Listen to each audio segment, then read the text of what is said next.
que pour vous, le mouvement s'essouffle, oui ou non? Écoutez, les chiffres que l'on a de week-end en week-end démontrent que la participation est de plus en plus faible. Mais vous le constatez vous-même sur le terrain ou Oui, oui, complètement, oui, oui.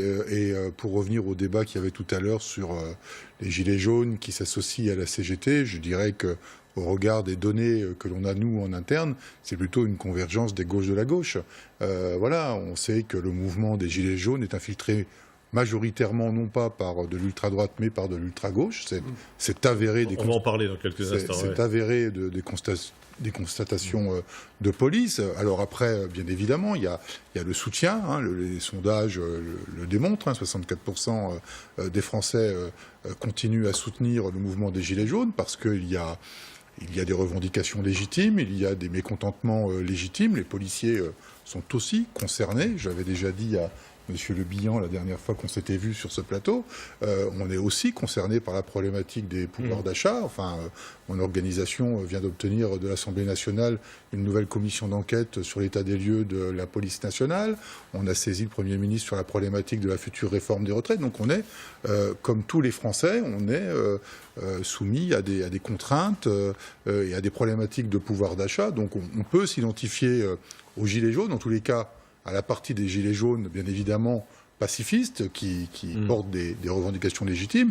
Et puis après, on est là pour faire notre travail de policier et de gérer au mieux les manifestations qui ont lieu tous les samedis. Et on constate d'ailleurs que quand c'est une manifestation, et combien même ce serait la CGT, quand c'est des manifestations organisées par les organisations syndicales, il y a beaucoup moins de problèmes de violence qu'on ne l'a sur des manifestations qui ne sont pas organisées. Il y a quelques heures, mais assez vite oui, encadré. La CFDT est concernée, il y a beaucoup de la CFDT ont été attaqués. Donc. Vous vouliez réagir, François, sur ces images? Parce que le mouvement a débuté le 17 novembre. On est quand même aujourd'hui le 8 février. Oui, et on assiste toujours aux mêmes scènes, bien aux entendu, images. c'est ce que dit notre ami sur le fait qu'il y a des militants partout.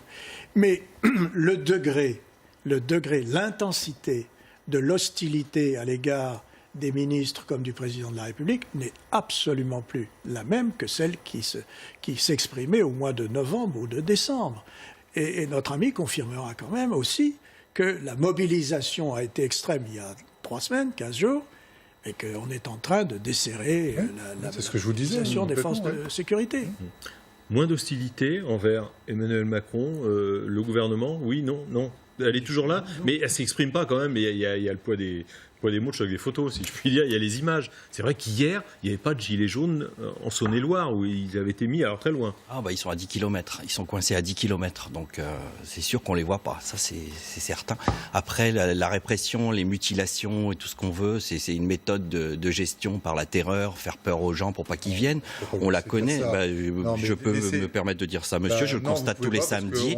Il y a des gens qui sont mutilés tous les samedis, monsieur. Il y a des gens qui sont mutilés tous les samedis, monsieur. Mutilés volontairement. Il y a des gens qui sont mutilés tous les samedis, monsieur. C'est des accidents, je ne peux pas vous laisser dire que les policiers... J'espère juste une chose, c'est que ces gens-là passeront à la CPI un jour. Il y a des gens qui sont mutilés tous les samedis, monsieur. La Cour pénale internationale. Voilà, j'espère qu'à terme... Vous savez qu'il y a l'IGPN en France quand même, il y a plusieurs enquêtes administratives qui ont été ouvertes depuis le début du mouvement des Gilets jaunes. Il va vous dire que l'IGPN est partial, ce qui n'est absolument pas le cas. Il n'y a jamais de réponse. On a eu près de 200 enquêtes, on n'a pas de réponse. Écoutez, monsieur, il y a des réponses.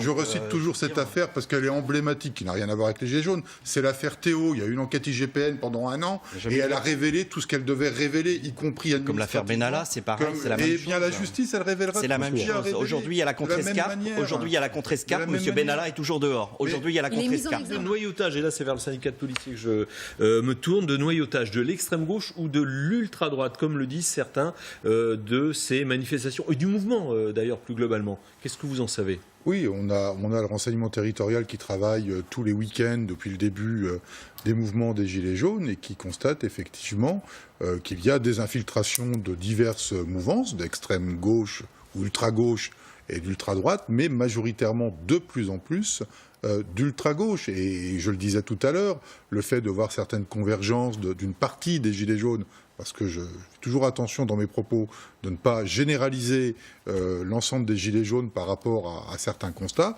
On a constaté sur la manif des CGT qu'il y avait une partie des Gilets jaunes qui s'était rapprochée, parce que je pense qu'effectivement, c'est la partie de la gauche qui rejoint la CGT dans ce type de mouvement. Mais concrètement, chaque samedi, il est constaté de plus en plus d'infiltration de l'ultra-gauche dans les manifestations des Gilets jaunes. Donc ça englobe beaucoup de gens, hein, des anarchistes, voilà, des casseurs qui viennent uniquement pour en découdre avec...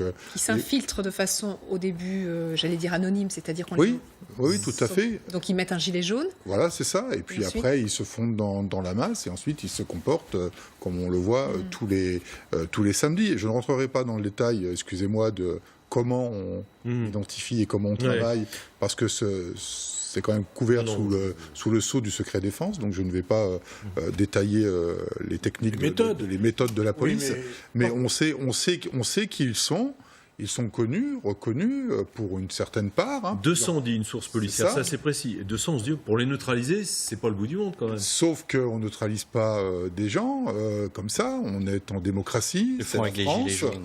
C'est la France et on n'interpelle pas s'il n'y a pas une commission d'infraction. Toutes les personnes qui ont été interpellées, je le rappelle, dans les manifestations précédentes, ont été interpellées parce qu'elles étaient porteurs d'armes par destination. J'ai amené des photos la dernière fois, je ne les ai pas reprises aujourd'hui, mais des boules de pétanque, des marteaux, des masses. On a d'ailleurs même attaqué les policiers sur la base de photos qui ont été diffusées, où on voyait des policiers avec un marteau, une masse dans la poche en disant maintenant les policiers viennent avec des masses, alors que c'était des... Non, c'est faux. C'était des... Je suis désolé, les photos ne sont pas montées, monsieur, elles sont vraies. Elles sont vraies, mais ce n'est pas des armes que les policiers ont apportées, c'est des armes qu'ils ont saisies. Où sont les personnes arrêtées qui avaient le marteau au bout? Où sont les personnes? On voit les marteaux, mais on ne voit pas les personnes qui sont arrêtées, qui étaient en possession des marteaux. Écoutez, moi, je peux pas ils les ont peut-être mis dans un camion pour les emmener au commissariat. Je ne peux pas parler avec quelqu'un qui a la prétention de tout savoir et d'avoir... Je n'ai pas la prétention, mais... Quand j'entends en off qu'il va y avoir le printemps français, je trouve ça scandaleux de la part de quelqu'un qui vient soi-disant défendre la démocratie. De la politique, là, monsieur. Non, je ne fais pas de la politique. Je ne peux pas admettre que vous mettiez en cause mes collègues, comme vous l'avez fait tout à l'heure, où les policiers seraient là volontairement pour blesser, voire tuer des gens. Donc vous pouvez continuer votre monologue. Donc vous accusez la police française. Mais il n'y a pas parlé de mots, ça veut dire que vous allez au bout, c'est-à-dire que vous estimez qu'il ne fait pas son métier, c'est ça? 200 Black Blocs qui sont connus. Pourquoi ils ne sont pas arrêtés? Non, c'est pas des Black Blocs. Pourquoi ils ne sont pas arrêtés? Vous ne savez même pas ce que c'est que des Black Blocs. Pourquoi ils ne sont pas arrêtés? Pourquoi ils ne sont pas arrêtés? Il n'y a pas de commission d'infraction. Parce que je viens de l'expliquer. Nous, on arrive avec un gilet jaune en manifestation, on est arrêté en amont. Mais vous les avez gilets jaunes dit que qui sont interpellés en amont, ce sont des gilets jaunes qui sont porteurs d'armes par destination. Oui, bien sûr, monsieur, bien sûr. Ça, c'est du sophisme. C'est tout. C'est pas du sophisme, c'est des faits. Alors, juste, monsieur Le Bihan, est-ce que vous manifestez tous les samedis à Paris? Oui, je suis tous les samedis à Paris et moi je peux vous assurer qu'on est arrêté avec nos gilets jaunes et les gens sont arrêtés avec leurs gilets jaunes. Donc vous avez été vous-même arrêté par la police? Moi, j'ai jamais été arrêté. Vous avez de la chance. Mais bravo, il y en a plein, monsieur. Mais c'est vrai que vous êtes partout à la fois, donc forcément vous faites pas. Qu'on avance. Si je peux me permettre, parce que c'est quand même important, il y a des choses qui ont été dites et je me dois d'intervenir et je vous rejoins. Il y a un sujet sur les violences. Je vais pas le nier. Ça a beaucoup apporté. Mais de là à dire que ça serait de la seule faute du LBD 40, non. Il y a un sujet sur la formation, sur l'utilisation, sur les modalités d'intervention. On a déjà fait le débat et malheureusement, si je puis dire, on le refera peut-être. On l'espère pas, mais j'espère que non. Bon.